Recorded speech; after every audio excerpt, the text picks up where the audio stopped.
This is Radio Imanzi, broadcasting from Kigali. Here is the news in English, brought to you by Fiona Umuganwa. The headlines. President Paul Kagame today attended the Aqaba process meeting on East Africa. The Ministry of Environment has launched the Healthy Vehicle Clear Skies campaign. The Rwanda National Police has started road safety awareness campaign in primary schools in the Western Province. 2 attacks claimed by the Al-Shabaab group killed more than 30 people. Now the news in detail.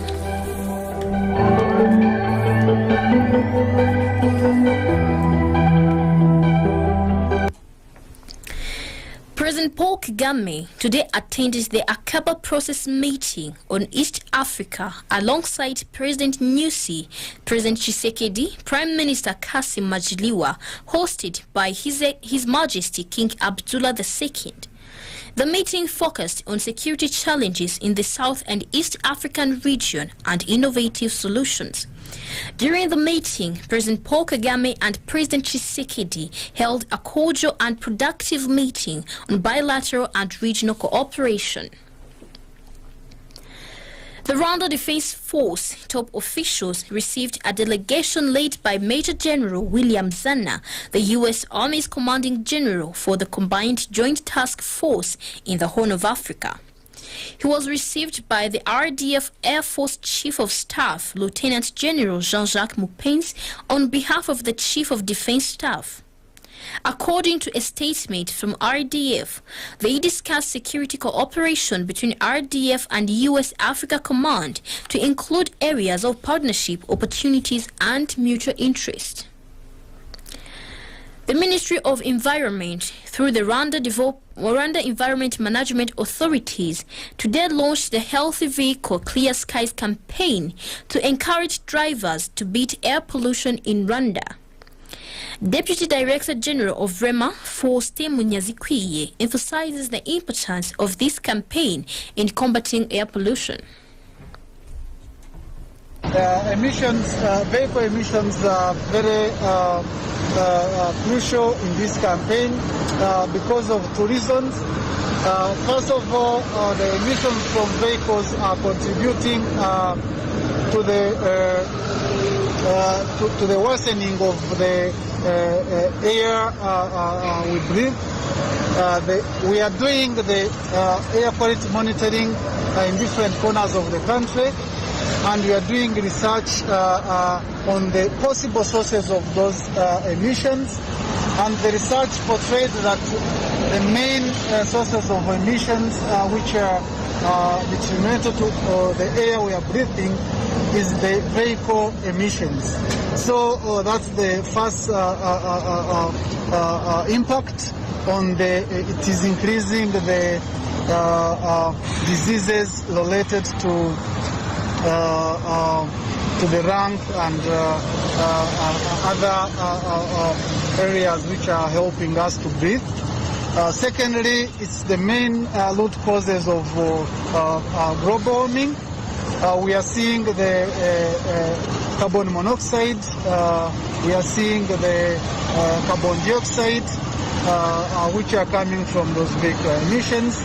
And those emissions are contributing to the global warming, which are the main root causes of climate change impacts, including droughts and floods.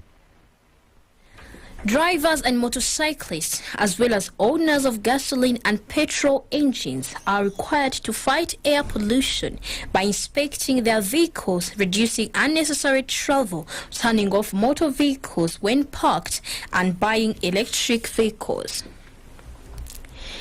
Feasibility studies are ongoing to pave the way for the development of Masaka wetland into an ecotourism lake and help contain its flooding. Located in Kicukiro District, Kigali, the wetland is subjected to constant flooding during rainy seasons, risking the infrastructure in the vicinity. The flooding in the area has been blamed on a combination of heavy rainfall and man-made activities such as agriculture, industrialization, and road construction, among others.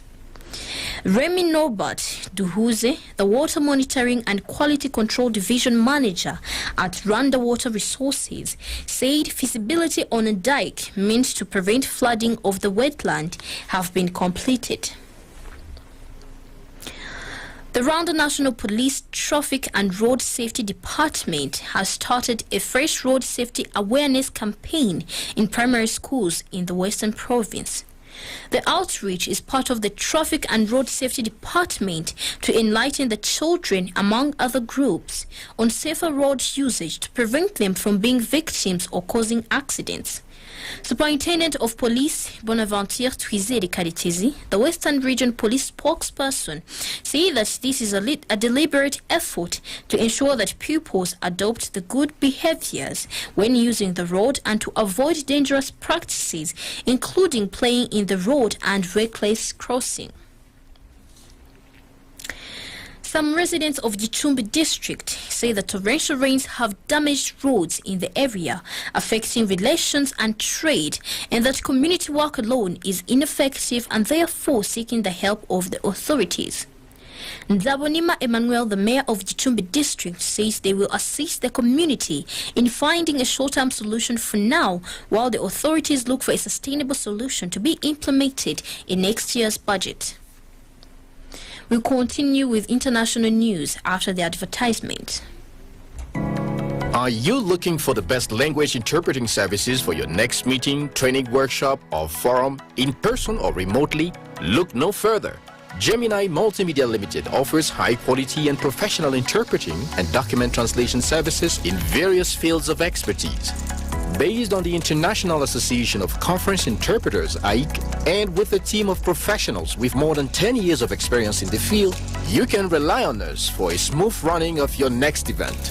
Locate Gemini Multimedia Limited on KG14 Avenue 258 between Kagugu Health Center and Fawe Girls School.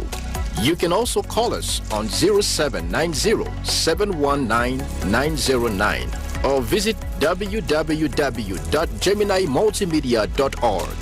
Gemini Multimedia Limited. Speak clearly. Listen reliably.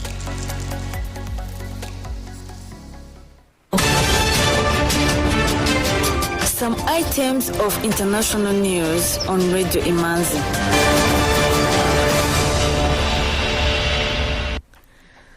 Welcome back.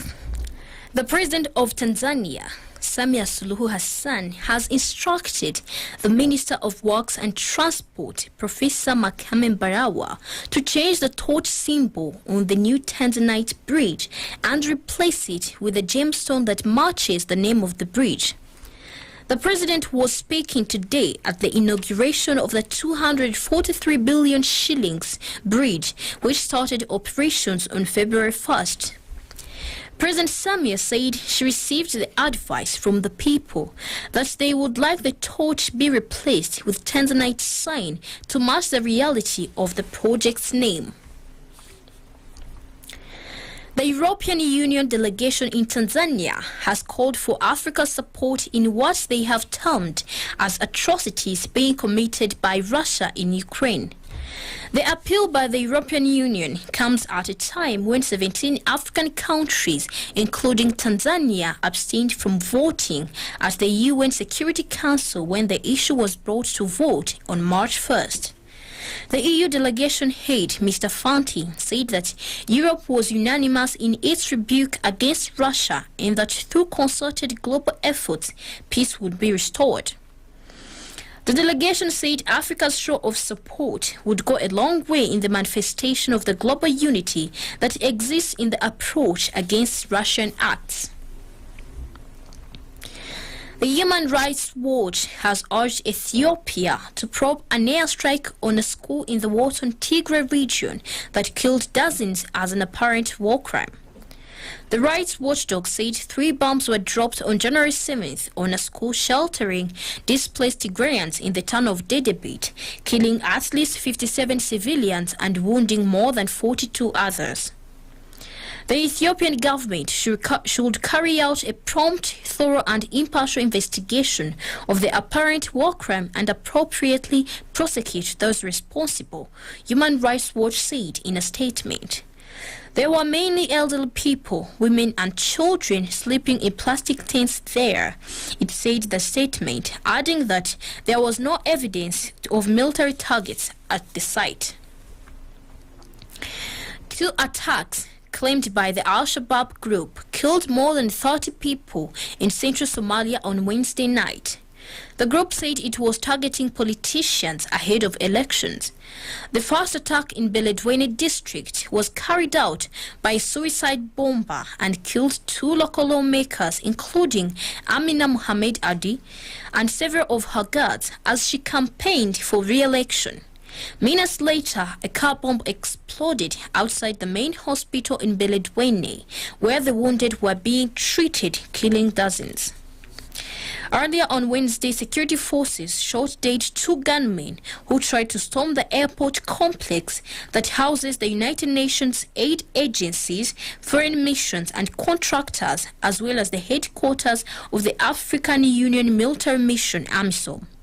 3 people were killed in the attack, a police officer, an AMISOM soldier, and a civilian. Guinean ex-president Alpha Conde's foreign minister and doctor have been arrested after a clandestine tape recording emerged of the ousted leader allegedly intervening from abroad in domestic politics. The tape surfaced last week amid a leadership quarrel in the rally of the Guinean people, the party Conde fronted. The tape underlines that the RPG must prepare for a serious deterioration in the country as the cost of living soars. Conde also says in the recording that the party should adopt a collegial leadership and prevent his perennial opponent, Chelou Dalian Diallo, from taking advantage of the worsening social situation. World leaders heard impassioned pleas today from Ukrainian President Volodymyr Zelensky for more military aid to defend his country, and the United States announced new sanctions and humanitarian aid as officials gathered for a trio of summits to discuss next steps in countering Russia's month-old invasion of Ukraine. The extraordinary series of summits hosted by NATO reflected alarm that the conflict shows no sign of ending soon and could even spread beyond Ukraine's borders. Economic news is a regular feature on Radio Imanzi. The Rwanda Stock Exchange Market Report. Today's trading session recorded 512,847,500 Rwandan francs worth of bonds traded in 3 deals on the fixed income market, while the equities market remained quiet. Bralirwa closed the counter at 125 Rwandan francs, Bank of Kigali at 249 Rwandan francs, I&M Bank counter closed at 45 Rwandan francs, Simerwa at 120 Rwandan francs, MTN Rwanda at 180 Rwandan francs, Equity Bank at 440 Rwandan francs, Kenya Commercial Bank at 370 Rwandan francs, National Media Group at 1,200 Rwandan francs, Uchuri Supermarket at 104 Rwandan francs, RH Buffalo closed the counter at 526 Rwandan francs as the market closed. The currency market review of today. The Kenyan shilling buy price was 8.7 Rwandan francs and the selling price was 8.9 Rwandan francs. Tanzanian shilling buy price was 0.43 and the selling price was 0.44. Ugandan shilling buy price was 0.281 and the selling price was 287. Burundian franc buy price was 0.49 and the selling price was 0.5. The US dollar buying price was 1,007 Rwandan francs and the selling price was 1,028 Rwandan francs. The British pound buying price was 1,329 Rwandan francs and the selling price was 1,355 Rwandan francs. The euro buying price was 1,107 Rwandan francs and the selling price was 1,129 Rwandan francs. Today's weather forecast from the Rwanda Meteorology Department. From 6 in the evening to midnight, Rain is expected in Nyamasheke district and Rusizi district, while the rest of the country is expected to be mostly cloudy. The average wind speed expected is of between 3 meters per second and 4 meters per second. From midnight to 6 in the morning, it is expected to be mostly cloudy in all parts of the country. The average wind speed expected is between 3 meters per second and 4 meters per second. The minimum temperature is to be 11 degrees Celsius tomorrow morning in Nyabihu district. With that, we come to the end of tonight's edition.